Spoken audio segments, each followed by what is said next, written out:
Good morning, everyone. In this work, we are going to talking about chapter 11 of the book The Picture of Dorian Gray, writing by Oscar Wilde. The work addressed topics such as immortality, perfection, eternal youth, and morality. Cause a great deal of controversy began considering amoral by the society of the time of Puritan mentality. The story centers on Dorian Gray, a young and handsome man of whom Basil portrays. No fim do capítulo 10, Dorian pede para o criado o acordar às 9 da manhã seguinte, e assim é feito.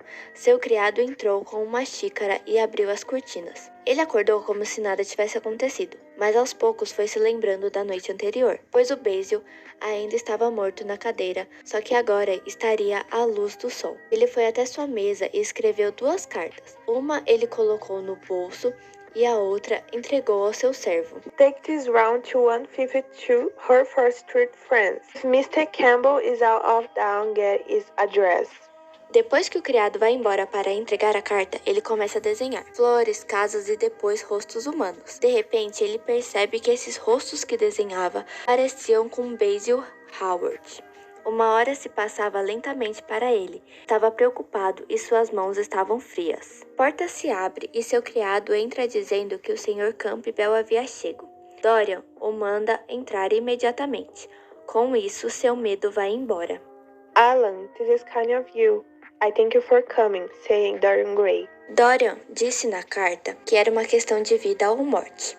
Alan se senta e Dorian começa a contar que havia um morto em um quarto no alto da casa. Começa a dar instruções ao homem, insinuando que ele deveria tomar conta desse corpo. Of course, I refuse. You have come to the wrong man. Go to some of your friends. Don't come to me.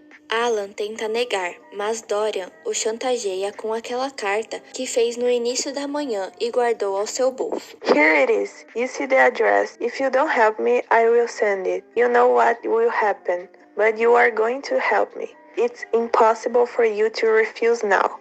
Alan aceita seu pedido e pergunta se há fogo no quarto de cima e que precisará de algumas coisas.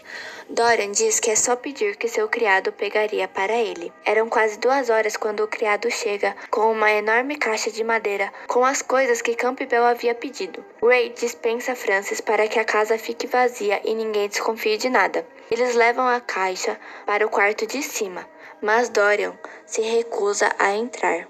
I don't need you, saying Campbell. Dorian abre a porta pela metade e percebe que o quadro não está coberto. Ele corre para cobrir e tenta não olhar o corpo de Basil. Ele observa algo horrível. Havia sangue em uma das mãos do retrato. Ele se assusta, cobre o quadro e sai correndo, descendo as escadas e deixando com que Alan cuide do resto. Campbell termina seu trabalho depois das 7 da noite. Estava quieto e branco no rosto, mas muito calmo. I have done what you asked me to do, he said, and now goodbye. Let us never see each other again. You have saved me, Alan. I cannot forget that, said Dorian. Quando Campbell foi embora, Dorian sobe as escadas. Ainda havia um cheiro muito ruim, mas o corpo já não estava mais lá. E assim termina o capítulo 11.